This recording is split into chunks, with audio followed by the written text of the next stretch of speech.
안녕하세요. 김과장 TV입니다. 오늘은 반도체와 절연체 재료를 공부할 때 아주 흥미로운 물리적 현상 하나를 파헤쳐 보려고 합니다. 바로 유전상수가 큰 물질은 밴드갭이 좁을까? 라는 질문입니다. 얼핏 보면 상관없어 보이는 이 두 물리량이 어떠한 깊은 연결고리를 갖고 있는지 지금부터 함께 알아보도록 하겠습니다. 먼저 실제 데이터를 보도록 하겠습니다. 여기 그래프를 보시면 이산화규소 같은 절연체부터 실리콘, 게르마늄 같은 반도체까지 다양한 재료들이 보입니다. 놀랍게도 유전상수가 증가할수록 밴드갭 에너지는 급격히 떨어지는 뚜렷한 역의 상관관계를 보여주고 있죠. 도대체 이들 사이에 어떤 물리적 원리가 숨어 있는 걸까요? 모든 것은 원자에서 시작한다고 볼 수 있습니다. 원자의 주위를 도는 전자의 에너지는 아무 값이나 가질 수 없고 특정 궤도에만 존재할 수 있는 양자화된 상태입니다. 전자가 원자핵이라는 거대한 포텐셜 우물에 갇혀 있기 때문이죠. 이 속박에서 벗어나야 전자는 비로소 자유롭게 움직일 수 있습니다. 예를 들어 실리콘의 경우 14개의 전자를 포함하고 있습니다. 전자 2개는 1s, 전자 2개는 2s, 전자 6개는 2p, 전자 2개는 3s, 나머지 전자 2개는 3p에 존재하게 되죠. 실리콘 14개의 전자는 실리콘의 핵으로부터 벗어나지 못하고 갇혀 있다고 볼 수 있어요. 이런 원자들이 수없이 모여 결정을 이루면 상황이 달라집니다. 파울리 베타 원리에 의해 미세하게 갈라진 에너지 준위들이 띠를 형성하게 되는데 이를 에너지 밴드라고 합니다. 아래쪽 전자가 꽉 찬 가전자대와 위쪽 비어있는 전도대로 나뉘게 되죠.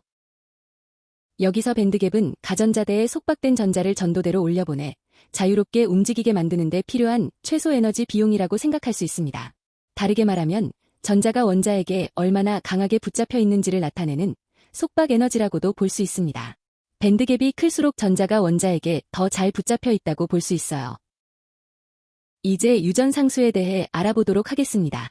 유전상수는 물질이 외부 전기장에 반응해서 그 효과를 얼마나 약화시키는지를 나타내는 척도입니다. 유전상수가 높다는 것은 외부 전기장을 상쇄하는 스크리닝 효과, 즉 차폐 효과가 매우 강력하다는 뜻이죠. 이런 스크리닝 능력은 어디서 올까요? 바로 물질 내부의 전자나 이온들이 전기장에 의해 미세하게 치우쳐지는 분극 현상에서 비롯됩니다. 이 분극성이 클수록 물질은 전기장을 더 잘 가리게 되고 유전상수는 더 높아집니다. 자, 이제 두 개념을 연결해 보겠습니다. 독립적인 두 개의 개념이 어떻게 연결되는지 확인해 볼게요. 결정 내부에서도 원자핵과 전자 사이에는 쿨롱 인력이 작용합니다. 서로 다른 전하를 띠고 있으므로 인력이 작용할 거예요. 그런데 이 인력 또한 주변의 다른 원자들, 즉 유전 매질에 의해 차폐됩니다. 오른쪽 식을 보면 분모에 유전율이 들어가면서 실제 전자가 느끼는 인력이 약해지는 걸 알 수 있습니다. 결론적으로 유전상수가 높은 물질은 원자핵의 양전하를 아주 효과적으로 가려주게 됩니다.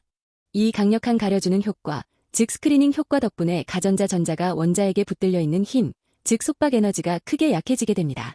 다시 말해서 전자를 떼어내기가 훨씬 수월해지는 거죠. 전자가 약하게 붙잡혀 있으니 당연히 전도대로 해방시키는데 필요한 에너지 비용인 밴드갭도 작아질 수밖에 없습니다. 그래프를 비교해보면 낮은 유전율을 가진 물질은 깊은 우물에 갇혀 밴드갭이 크지만 높은 유전율을 가진 물질은 얕은 우물에 있어 밴드갭이 좁게 형성되는 것입니다. 이 직관적인 이해 관계를 수학적으로 정리한 것이 바로 물리학자 데이비드 펜의 모델입니다. 이 식은 유전상수가 밴드갭 에너지의 제곱에 반비례한다는 사실을 명확히 보여줍니다. 강한 분극성이 낮은 여기 에너지, 즉 좁은 밴드갭과 직결된다는 직관적인 결론을 뒷받침하고 있어요. 실제 예시를 들어볼게요. 실리콘은 유전상수가 약 11.7로 높고 밴드갭은 1.12 일렉트론볼트로 좁습니다. 반면 이산화규소는 유전상수가 3.9로 낮지만 밴드갭은 9 일렉트론볼트에 달하는 아주 넓은 값을 갖죠. 이 극명한 차이가 현대 반도체 소자인 모스펫의 핵심 동작 원리가 됩니다. 반도체 공학에서는 이 원리를 반대로 이용하기도 합니다. 누설 전류를 막아야 하는 게이트 절연막에는 밴드갭이 넓으면서도 전기적 제어력은 좋은 하이-K 물질을 사용합니다. 반대로 배선 사이에는 신호 간섭을 줄이기 위해 유전상수가 낮은 로우-K 물질이 필수적이죠. 이렇게 동일한 유전체라고 하더라도 목적에 맞게 다른 유전상수를 갖는 유전체를 사용하고 있어요. 오늘의 내용을 요약해 보겠습니다. 밴드갭은 전자의 자유를 위한 에너지 비용이고 유전상수는 전하를 차폐하는 능력입니다. 강력한 차폐, 즉 높은 유전상수는 전자의 속박을 약화시키고 결국 더 적은 에너지, 즉 낮은 밴드갭으로도 전자를 자유롭게 만들 수 있다는 것이 이 역관계의 핵심입니다. 결정 내부의 미시적인 전자기 상호작용이 어떻게 물질의 거시적인 특성으로 나타나는지 이해하는 것은 재료과학의 정수라고 할 수 있습니다.